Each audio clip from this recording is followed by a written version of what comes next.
maanta u joognay xaggan inaan dhagax dhigno qaybta jiifka ama guest house-ka macadka hogaaminta qaranka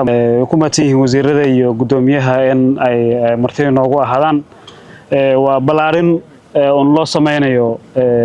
adeegyada ama facilitieska uu leeyahay macadka akademiyada hogaaminta qaranka si adeega ay bixinayso oo noqdo mid isku dhameystiran marka waxaan ku soo dhaweyn gudoomiyaha iyo wasiirka wasaaradda waxbarashada hidaha iyo tacliinta sare wasiirka wasaaradda caafimaadka iyo daryeelka bulshada injineerada dhismaha sameynaya dhammaan inta halka joogta hay'adaha amniga waxaan ku salaamayaa salaanta islaamka assalaamu calaykum waraxmatullaahi wabarakaatuh salaan kadib farxad weyn bay maanta tahay in wasiirka waxbarashada iyo wasiirada kale caafimaadka iyo dhammaan bulshada halkaan maanta aan dhagax dhigno macadka hogaaminta qaranka qaybtiisa jiifka runtii waa maalin taariikhi oo ummadda Soomaaliyeed gaar ahaan reer Kismaayood iyo Jubbaland oo dhan macadkan wuxuu ka mid yahay unugyada asaaska dawladnimada waana meeshii laga soo saari lahaa kaadirinta dawliga ciddii fakarkaas keentayna waan ka mahadcelinaynaa ciddii kharashkaad bixisayna iyadana waxaan leenahay waa mahadsantihiin cid kasta oo qayb ka qaadatay aad iyo aad baan ugu mahadcelinaynaa haddaan reer Kismaayood nahay anoo ku hadlay afka magaca degmadan iyo shacab weynaheeda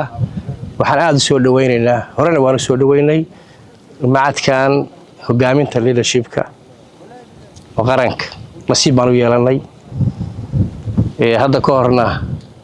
wasiir saraar baan noo keenay macadkii tababarka macallimiinta marka Kismaayo caasimadii ku meel gaarka waa ka faa'iiday marka intaan la ka rarin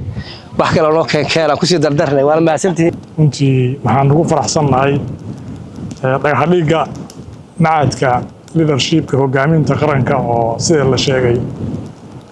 wax badan ku soo kordhin doono Jubbaland ama magaalada Kismaayo waa muhiim runtii muhiim buu noo yahay macadkan mar dhow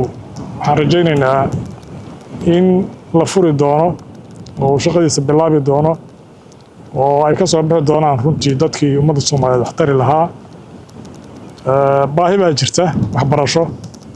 baahida waxbarashadana waxaan rajaynaynaa inuu dabooli doono qaybtiisa runtii waxaad ogtihiin oo waddankii markuu burburay waxyaalaha burburay waxaa ka mid ahaa tacliinta sare iyo macaahidii istiraatiijiyeeda noocan kale loogu baranayay cid kasta oo fikirkan keentay ama dhismahan ka qayb qaadatayna waa u mahadcelinaynaa runtii Jubbaland waxaan ku dhiirigelinaynaa in la maalgashado oo macaahidan iyo kuwa lamid ee jaamacadaba laga furto waan ku dhiirigelinaynaa runtii dadka reer Jubbaland ilaahay subxaanahu wa tacaala waxa siiyey ama diaspora meel kasta ay joogaan waxaan leenahay hambalyo in la dedejiyo oo dhismihiisan la rajaynayna insha Allah bidna kareemada ma mahadsanti waxaan malaynayaa wasiirkii waxbarashada iyo gudoomiyaha degmada way hadleen marka wax badan oo la sii yiraahdaa ma dhinna waxaan rabaa kaliya inaan wasiirkii hawlaha guud oo ay ahayd inuu dhagax dhigan ka qayb qaato safar shaqo ku maqan yahay kaliya waxaan rabaa qolada maamulka macadka iyo cid kasta oo building public property dhisaysa process la maraa jira qofku waa inuu feasibility study wasaaraddu waa inay og tahay preparationka waa inay og tahay designka waa inay approval iyo ku sameeyaan oo approve gareeyaan oo yiraahdaan waa la dhisi karaa supervision bay ku leeyihiin oo asaaska markaad dhigto ilaa iyo uu ka dhamaanayo ilaa ay ku yiraahdaan waa la furi karaa buildingkaas ma furi kartid ilaa guri qof leeyahay maaha waa meel ummadoo dhan ka dhaxaysa marka insha Allah tacaala cid kasta oo dhismo dawli ah furinayso waxa laga rabaa